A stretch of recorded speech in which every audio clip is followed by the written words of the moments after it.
A'udzubillahi minasyaitonirrajim. Bismillahirrahmanirrahim. Ya ayyatuhan nafsul mutmainnah, irji'i ila rabbiki radiyatan mardiyah, fadkhuli fi ibadi wadkhuli jannati al-ayah. Wa kama qala nabiyyuna Muhammad ibn Abdullah, man salaka tariqan yaltamisu fihi ilman sahalallahu bihi tariqan ilal jannah. Al-hadis sadaqallahul azim. Yang kami hormati Bapak Pengurus Masjid Nurul Falah, yang saya sayangi, saya hormati tamu-tamu kita, sahabat-sahabat kita, jemaah kita dari negeri jiran Malaysia ya Bapak Ibu ya. Alhamdulillah melakukan perjalanan safar.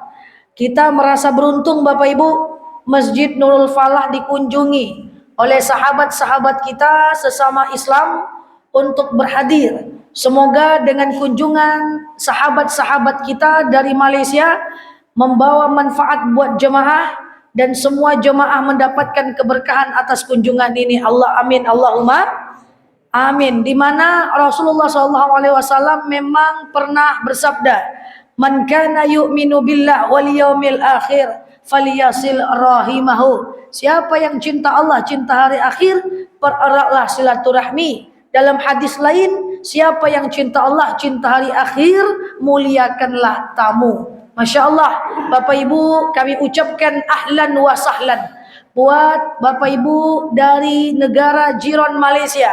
Sampailah di Pekanbaru, kota yang insya Allah bisa membawa kebahagiaan dari rihlah safar Bapak Ibu semuanya. Salam ta'zim, salam hormat dari kami, masyarakat Pekanbaru, wabil khusus Masjid Nurul Falah tentunya. Sahabat-sahabat, ibu-ibu, bapak-bapak semuanya, tak dapat saya sebut nama bapak ibu satu persatu, namun sama sekali tak mengurangi rasa ta'zim, hormat saya kepada bapak-bapak, ibu-ibu yang saya sayangi karena Allah. Alhamdulillah, Allah kumpulkan kita dalam majlis ini. Semoga kita doa kepada Allah, siapapun kita yang berhadir, insya Allah Allah sehatkan badan kita, amin. Allah kuatkan jasad kita, amin. Allah tambah roh keimanan kita, Allah luaskan rezeki kita, Allah angkat segala masalah kita, Allah jauhkan kita dari orang-orang zalim, Allah matikan kita dalam keadaan husnul khatimah, amin. Allahumma amin. Salatan salaman daimaini mutaladimaini ala nabiyyuna Muhammad ibn Abdullah. Salawat salam kita hadiahkan kepada baginda Rasulullah sallallahu alaihi wasallam dengan lafaz Allahumma salli ala Muhammad wa ala ali Muhammad. Saya diamanahkan untuk menyampaikan tentang faidah dan manfaat safar. Ini adalah kata kunci, kode supaya jemaah Nurul Falah nanti safar juga pergi sama-sama ke Malaysia. Amin. Saya tanya, kenapa ini Pak temanya safar? Oh, ada saudara kita dari Malaysia datang, kita sampaikan keutamaan safar. Dalam hati saya, oh biar dibalas balik jalan-jalan oleh Pak Pengurus. Bapak Ibu yang saya sayangi karena Allah, kalau kita berkaca pada zaman Rasulullah, itu orang dulu Bapak Ibu, itu adalah semuanya ahlus safar. Semuanya suka berjalan Bapak Ibu. Saya baru pulang dari Palestina, Israel, Mesir, Jordan. Jadi saat perang itu, saya memang ada di Palestina Bapak Ibu. Kalau kita pikir-pikir ya, Nabi Ibrahim itu tinggalnya di kota Mekah. Yang membangun Ka'bah adalah Nabi Ibrahim. Bukti Ibrahim membangun Ka'bah adalah ada makam Ibrahim di depan Ka'bah, betul? Ibrahim tinggal di kota Mekah, membangun Ka'bah, Pak. Tapi di mana meninggalnya, Pak? Ibrahim dan istrinya Siti Sarah meninggalnya di negara Palestina. Tidak nyambung. Hidupnya di Mekah, meninggalnya di Palestina. Jarak Mekah Palestina itu 1.200 kilo, Pak. Kayak Pekanbaru ke Jakarta, Pak. Begitu orang dulu safar, berjalan kaki termasuk Nabi Ibrahim. Coba kita tengok lagi. Imam Syafi'i itu lahir di jalur Gaza. Di tempat sekarang orang berperang, itu lahir Imam Syafi'i. Usia 2 tahun, Imam Syafi'i dibawa oleh emaknya jalan kaki ke kota Mekah, Pak. Gaza ke Mekah 1200 kilo. Usia 2 tahun Imam Syafi'i dibawa jalan kaki safar oleh emaknya ke kota Mekah. Usia 7 tahun Imam Syafi'i hafal Quran. Usia 10 tahun Imam Syafi'i berjalan kaki dengan kakinya, berjalan kaki ke kota Madinah. Mekah Madinah naik bis 5 jam. Dulu Imam Syafi'i belajar dengan Imam Malik berjalan kaki ke kota Madinah. Imam Syafi'i belajar antar negara, belajar ke Irak, safar ke Iran, dan meninggalnya endingnya adalah di negara Mesir. Bayangkan orang dulu safar berjalan kaki sejauh-jauhnya, Pak. Luar biasa. Nabi Musa, Pak, dakwahnya di negara Mesir. Kemarin kita juga melihat ada mata air Musa. Ya, meninggalnya di mana, Pak? Di Palestina, antar negara. Tak macam kita, Pak, lahir sini, hidup sini, meninggal belakang rumah, Pak. Kalau orang dulu tuh jalannya jauh-jauh, Bapak Ibu. Ini sebelum kita sampaikan manfaat safar, biar kita mengerti bahwa luar biasa safar itu seperti yang dilakukan oleh teman-teman kita yang ada dari negeri jiran ini. Bapak Ibu, Rasul berdagang 4 negara safar. Negara Syam, usia 12 tahun. Syam itu 4 negara. Palestina, Yordania, Suriah, Libanon. Jalan kaki berdagang 4 negara, Pak. Waktu saya berangkat ke Jordan, itu padang pasir luar biasa. Kita berhenti di satu tempat 5 jam, semua padang pasir. Sampai 5 jam naik bis, kita diturunkan di tepi jalan. Ini tak ada pohon, tak ada apa-apa. Menghadap ke kiri, ternyata ada satu pohon yang hidup. Pohon itu adalah pohon di mana yang batangnya tidak ada yang kerak, tidak ada yang tua, rantingnya tak ada yang gugur, dan daun-daunnya semuanya hijau. Saya bertanya, ini pohon apa hidup di tengah padang pasir? Ternyata itu pohon di mana Rasulullah berteduh saat berdagang safar dengan pamannya Abu Thalib. Pohonnya hidup sampai sekarang di tengah padang pasir. 4 negara, Pak.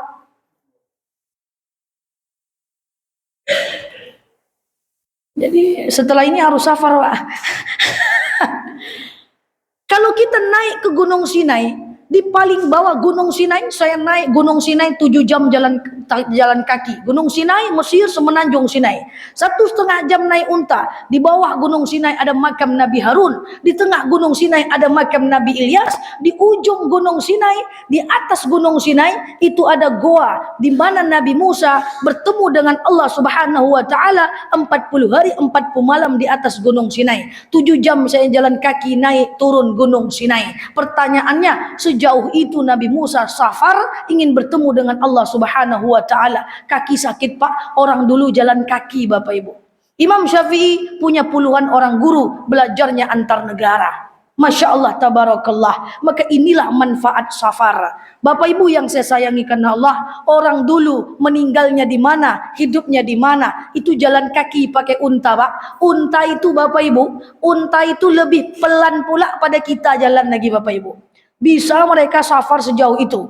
Waktu saya berada di pohon itu, setahu saya bahwa Rasul bertemu dengan seorang pendeta.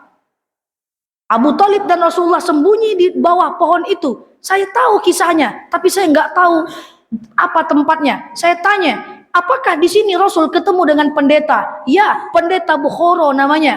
Dia berkata kepada Abu Thalib bahwa ini adalah ponakan kau, ini adalah seorang nabi.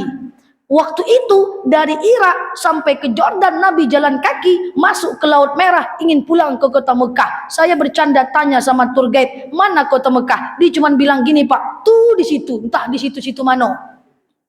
Tuh aja pakai hidung menunjuk, Pak. Tak ada batas, padang pasir luar biasa. Beginilah Rasulullah, para sahabat safar.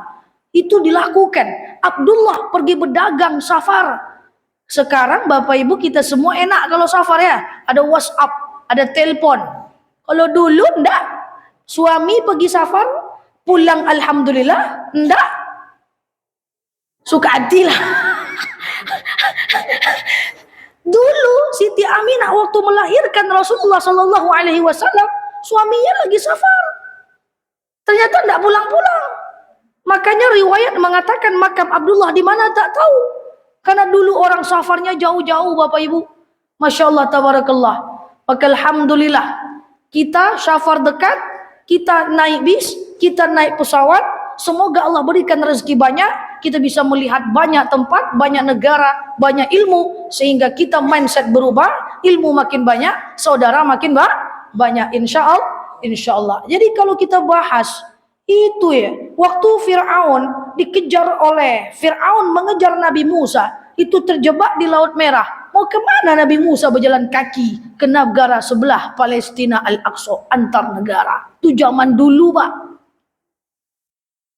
Luar biasa. Saya nggak tahu apakah ada bapak-bapak di sini yang haji dulu pakai kapal, Pak. Dulu orang haji pakai kapal. Saya menemani nenek saya. Waktu usia 5 tahun, waktu saya masih muda dulu, saya tanya ke mama saya menangis gini. Mama ngapa nangis? Dada sama nenek di atas bis, nak. Nenek mau kemana, Mak? Mau haji. Kenapa mak nangis? Entah pulang, entah tidak lagi, nak. Naik kapal. Begitu. Bapak Ibu yang saya sayangi karena Allah, maka kita happy sekali. Senang sekali bahwa dikunjungi perjalanan safar. Ahlul bait mendapat berkah, orang yang hijrah safar dapat berkah. Maka itulah yang dikatakan oleh Rasulullah. Rasulullah itu pindah dari satu tempat ke tempat lain, bukan cuma Rasul, tapi semua para nabi. Nabi Syuaib itu lahirnya di Jordan, dakwahnya di Mesir, berjuangnya di Palestina, meninggalnya balik ke Jordan. Itu ribuan kilo, Pak. Ribuan kilo berjalan kaki. Buktinya Bapak udah tahu banget lah. Oh, Ibrahim aja lah, enggak usah jauh-jauh. Membangun Ka'bah, meninggalnya di Palestina. Macam mana jauhnya tuh, Pak? Kita meninggal sini, kuburkan di mana, Pak? Di Labuai. Di mana terdekat kuburan sini? Begitu ya. Maka Bapak Ibu yang saya sayangi karena Allah, sekarang safar ini lebih mudah. Ya, ada handphone, ada telepon. Kalau dulu ndak, pergilah, pulang cemano lagi. Ya, kemarin saya waktu ke Palestina lagi ada perang, mak saya bilang, pokoknya video call tiap hari, lapor masih hidup atau enggak. Begitu gampang ya Bapak Ibu. Bapak Ibu yang saya sayangi karena Allah, maka pertanyaannya, kalau dulu para nabi, para sahabat, para rasul safar, maka apakah sebenarnya hukum safar dan keutamaannya? Safar banyak hukum. Satu, safar yang haram.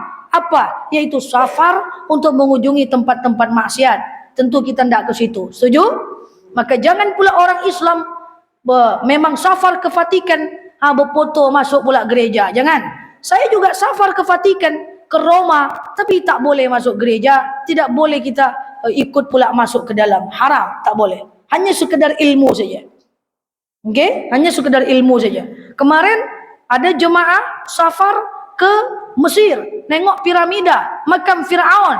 Begini dia berfoto. Kok gitu berfoto, lambang Fir'aun saja? Tak boleh. Fir'aun penyembah dewa. Ya, jangan. Biasa saja. Safar yang haram adalah yang kita melakukan pelanggaran syariat. Boleh ke negeri-negeri non-muslim, silahkan. Tetapi jangan lakukan seperti masuk gereja atau safar untuk ke tempat-tempat maksiat, ke tempat-tempat ada namanya tempat-tempat orang-orang yang tidak baik, itu haram. Yang kedua, ada safar yang hukumnya wajib. Apa itu? Haji kalau mampu. Pak, haji itu kalau mampu, Pak. Baru jam 5 tadi saya dapat kabar lagi dari seorang istri, Pak. Ustazah, suami saya tak menafkahi saya. Kenapa? Karena dia mengumpulkan uang mau pergi haji. Saya bilang, menafkahi anak dan istri fardu ain. Haji tidak wajib kalau tak mampu. Jadi jangan dikejar-kejar kali haji itu. Santai aja lah. Kalau mampu pergi, kalau enggak tak berdosa. Tapi hukumnya wajib kalau mampu. Yang ketiga adalah safar yang hukumnya sunnah. Dikerjakan dapat pahala, ditinggalkan rugi kita. Apa itu? Yaitu safar yang mendatangkan kepada kebaikan. Contoh, safar ke negeri-negeri Islam. Umrah, Mekah, Madinah. Kita ke Malaysia, negeri-negeri Islam. Orang Malaysia datang ke kita, Masya Allah, yang dikunjungi adalah pesantren, Masya Allah. Yang dikunjungi adalah masjid. Ini safar yang hukumnya sunnah. Hati senang, pahala dapat, kawan dapat. Setuju ya?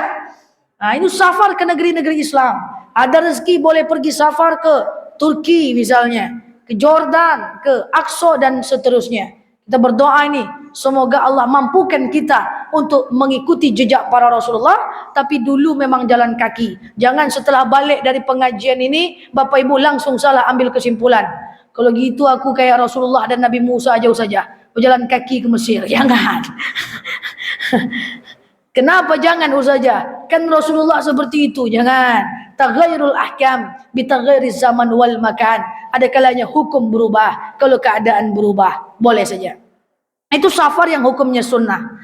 Tapi safar yang hukumnya sunnah itu banyak sekali manfaat. Yang pertama, manfaatnya adalah orang yang melakukan safar yang statusnya sunnah, doanya diijabah. Ada 3 doa yang diijabah oleh Allah. 1, doa orang tua kepada anak. Yang kedua, doa orang sedang lapar. Yang ketiga, doa orang sedang safar. Jadi apapun kesulitan Bapak Ibu yang dari Malaysia datang ke Pekanbaru, jangan lupa doa. Doa orang safar itu mustajab.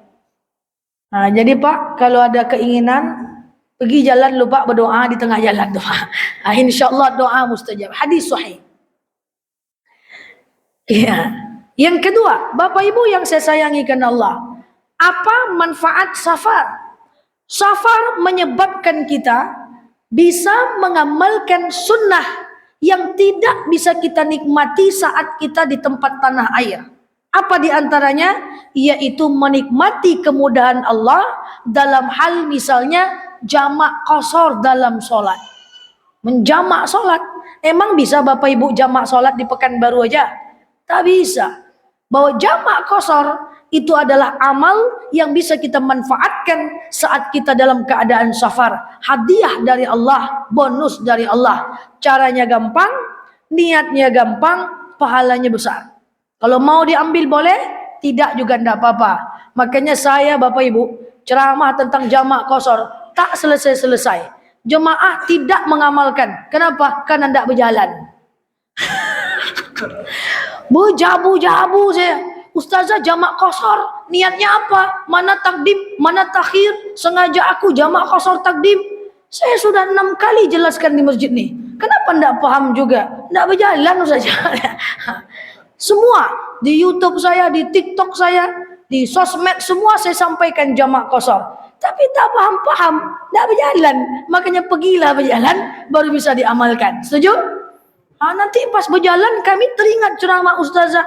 Zuhur asar dikerjakan di waktu zuhur, jamak qasar takdim. Sengaja aku solat jamak qasar takdim. Lillahi ta'ala. Allahu Akbar. Zuhur 2 rakaat, salam kanan salam kiri. Allahu Akbar. Asar 2 rakaat. Masalahnya jalan sekali 2 tahun. Pas teringat Allah, ingat ceramah ustazah, ujung-ujungnya lupa niatnya, sholat biasa aja lah. Ujung-ujungnya biasa. Maka ambil kesempatan jamak itu. Mau saya paksa-paksa, ambil jamak, ambil jamak, ambil jamak, tak berjalan, tak bisa. Minimal jarak perjalanan 85 kilo. Jadi kalau orang 85 kilo. Jadi kajian saya yang susah diamalkan oleh jamaah itu jamak qasar, Pak. Sujud sahwi gampang, zakat gampang, sedekah aman, salat malam aman, 5 jenis salat 24 jam semua dia lakukan. Yang paling payah adalah jamak qasar. Kalau mau amalkan, lakukan saat safar. Insyaallah. Yang ketiga, saya cepat betul Bapak Ibu ngomong? Terlalu cepat? Oh, terlalu cepat. Yang ketiga, Bapak-bapak, ibu-ibu yang saya sayangi karena Allah. Apa manfaat dari safar? 1, doa mustajab. Yang kedua adalah sebagai hamba pilihan Allah yang bisa mengambil bonus dari Allah melakukan jamak qasar kalau mau diambil. Tak juga tidak apa-apa. Yang ketiga, orang yang melakukan perjalanan safar dengan syarat yang hukumnya sunnah, yaitu bertadabbur. Yang ketiga adalah tawilul ala amrihi. Allah akan panjangkan umurnya. Insyaallah. Tapi tunggu dulu. Jangan dikira umur yang di situ maksudnya umur kita. Kayaknya besok pagi aku meninggal nih, safar dulu biar panjangnya. Yang dimaksud panjang umur adalah umur dalam artikulasi keberkahan. Berkah umur yang panjang. Apa ciri orang-orang yang umur berkah? Apa itu berkah? Berkah itu adalah tenang hati kita, apapun kondisi nasib kita, itu berkah. Jadi orang yang melakukan safar, Allah panjangkan keberkahan umurnya. Maksudnya apa? Bukan angkanya saja yang dipanjangkan, tapi keberkahannya. Saya sering bilang, apa itu berkah? Berkah, berkah, berkah, berkah, berkah. Ketemu dengan orang, barakallah, barakallah, barakallah, barakallah. Apa itu berkah? Berkah itu adalah tenang hati kita, apapun kondisi nasib kita. Bapak Ibu, saya tanya, sepakat bahwa ketenangan bukan dari berapa banyak harta yang kita punya, betul? Saya punya teman, saya masih anak muda sedikit. Saya punya teman anak muda juga, sering curhat saja, iya, aku kok resah ya. Resah kenapa? Risau kenapa? Ada masalah kah? Tidak tahu dong, tidak ada masalah, tapi risau-risau aja. Masalahnya apa? Tidak tahu, risau aja. Ada orang hidup tak ada masalah, tapi risau, resah. Ini adalah ciri-ciri orang diangkat berkah. Jadi kalau Bapak Ibu suka merisau-risau terus, gelisah terus, padahal hidup tak berkekurangan, itu ciri diangkat berkah.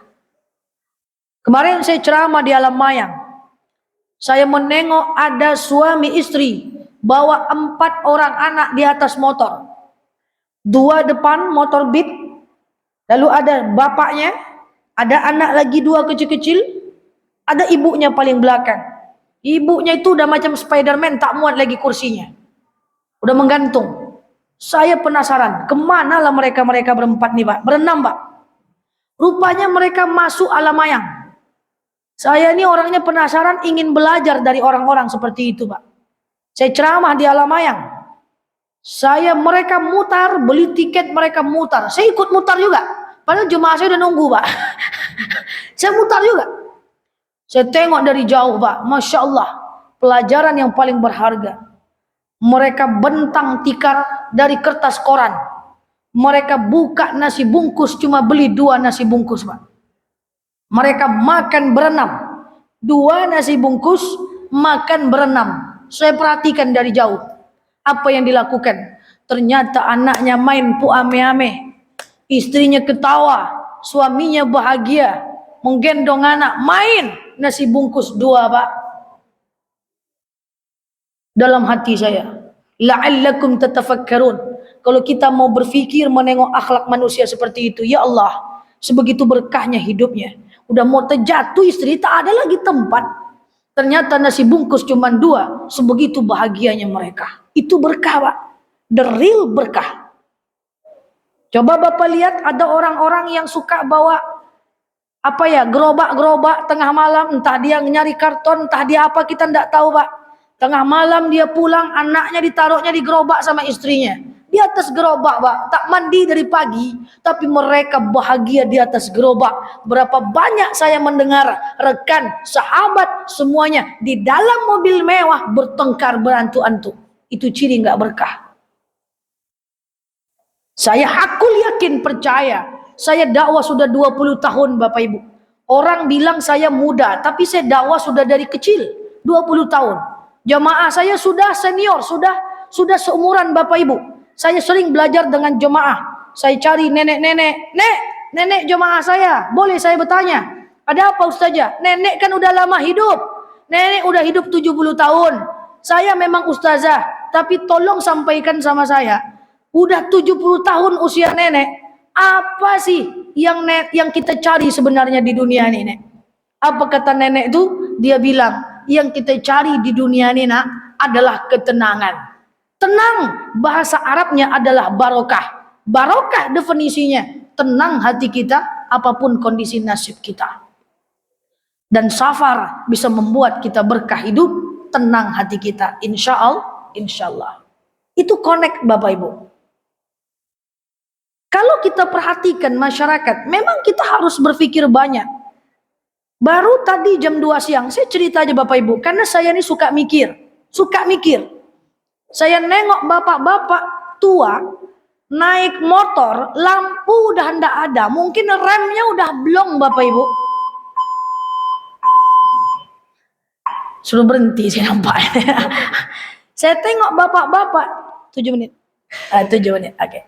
Saya tengok bapak-bapak itu mungkin remnya udah blong, lampunya udah ndak ada, sudah tua, naik motor. Motor bahasa Malaysianya apa, Pak? Motor. Naik motor. Hah? Motorsikal. Mantap Bapak. Inggris. Oh, ada juga safar dari Inggris. Motorcycle. Iya enggak? Motorcycle sepeda enggak? Oh enggak ya? Naik motor, Pak. Sudah tua, lampu motor tak hidup lagi, rem kayaknya sudah blong. Sudah tua. Ya Allah, ini kejadian semua hari ini Bapak Ibu. Lewatlah satu mobil. Mobil saya sebut aja lah nama mobilnya. Lewatlah mobil Fortuner. Fortuner punya orang kaya atau orang susah? Orang mapan lah. Dia yang menyenggol, tersenggol sedikit oleh motorsikal tadi itu. Lalu gores sejengkal aja Pak. Saya di belakang. Turun dia Pak. Turun dia, dimarah-marahnya bapak tua tadi. Akhirnya saya berkata, saya turun, Pak, kita nih beli mobil bisa Pak. Tuh gitu lagi, cuman 1 jengkel, maafkan sajalah. Palingan cuman 200.000 Pak. Nggak bisa. Ini harus ganti. Tuh, kaya tapi merasa miskin. Itu tak berkah. Masa beli mobil bisa, gores sejengkal tak bisa.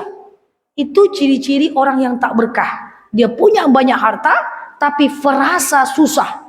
Pokoknya, izin bahasa Minang sebentar makcik, pitihkan luar sakit kepala.